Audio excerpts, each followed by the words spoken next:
যারা উপদেষ্টা ছিল তাদের প্রত্যেকটা হিসাব ঘুরে ঘুরে এই বাংলাদেশে দিতে হবে।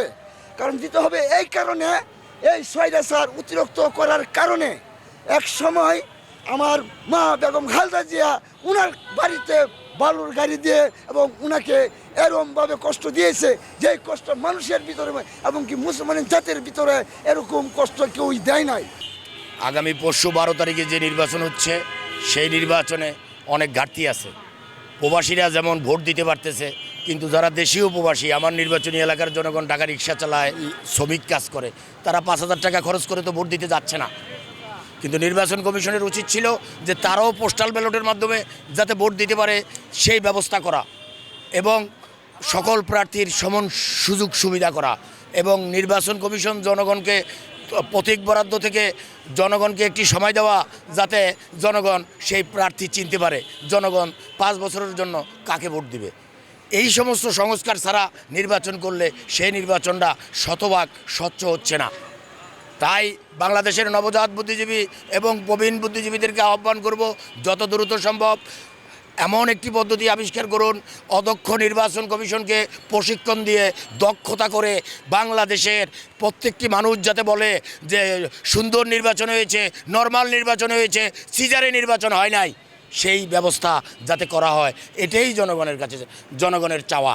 সরকারের কাছে আমাদের অনেক কিছু প্রত্যাশা, বেকারত্ব দূর করা, কর্মস্থলের করা এবং দ্রব্যমূল্যের ঊর্ধ্বগতি এগুলো নিয়ন্ত্রণ রাখা। এরপর হচ্ছে বিগত যে সরকার ছিল এই সরকারের আমলে আমরা যে প্রত্যাশা ছিল সেই প্রত্যাশা পূরণ হয় নাই। আগামী যে সরকারের আমলে যে প্রত্যাশা এগুলো আমরা ভালো সুন্দর একটা আগামীর বাংলাদেশ, সুন্দর পরিবেশ, আইন শৃঙ্খলা পরিস্থিতি, বেকারত্ব কর্ম দূর করা, এগুলো চাচ্ছি। এরশাদের আমল দেখেছি, খালেদার আমল দেখেছি, হাসিনার আমল দেখেছি, আমাদের 3টাই গেছে জীবন পর। এদেশে এখনও স্বাধীন যে কীভাবে স্বাধীন হয়েছে এগুলা কেউ এখনও স্বীকৃতি দিতে পারে নাই। প্রায় 60 বছরের মতো ঘনা যাইতে আছে।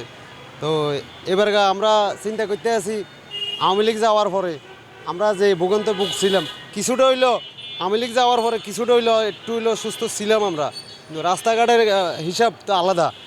প্রশাসন তো যদি থাকতো তাইলে এক হিসাব যে প্রশাসনের সব কিছু দেখবে, প্রশাসন ছিল না, এই কারণে মানে ঢাকার ভিতরে কিছুটা মানে সহিংসা হয়েছে। এগুলো যাক, এগুলো হবে, এটা কোনো ব্যাপার না। এবং আমাদের 2টা দল বাংলাদেশে আসতে এখন নতুন করে, একটা হয়েছে বিএনপি, একটা হয়েছে জামাত।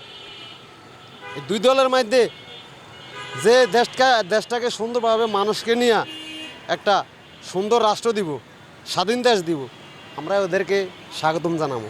গত 17 মাস এই যেভাবে দেশ চালাইলো, আমরা এই দেশের আমরা যেভাবে আন্দোলন করেছি, মানে যে আশায় নিয়ে নেমেছিলাম, আসলে সেই আশাটি আমরা করতে পারি না, আমরা পাই নাই।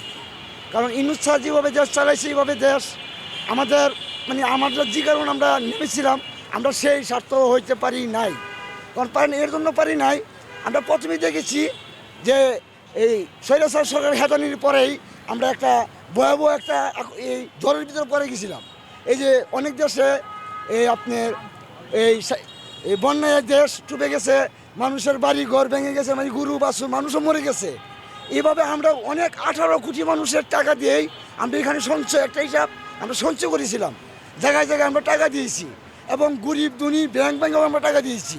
এর মধ্যে দেখা গেছে আমাদের মা বোন ব্যাংক টাকা ভেঙে দিয়েছে, কিন্তু টাকাগুলো ইউনূস স্যারের কাছেই সব এই উপদেষ্টা যারা ছিল তাদের কাছেই টাকাগুলো দেওয়া ছিল এবং তারা বলেছিল যে এই তারা জায়গায় জায়গায় এই টাকাগুলো প্রচার করিবে। কিন্তু আমরা দেখতে পারলাম কি জায়গায় জায়গায় তো টাকা প্রচার করতে পারে নাই, কারণ অনেক জায়গায় তারা খাওয়ানি পা নাই, শিক্ষার হাহাকার হয়েছে। তারা ঢাকা শহরে এসেছে, আয় ভিক্ষা করেছে, এখনও ঢাকা শহর পড়ে আসছে, তারা ভিক্ষা করতেছে। কিন্তু যে এত টাকা, 18 কোটি মানুষের টাকা, এই টাকা কিন্তু যারা উপদেষ্টা ছিল তাদের প্রত্যেকটা হিসাব ঘুরে ঘুরে এই বাংলাদেশে দিতে হবে।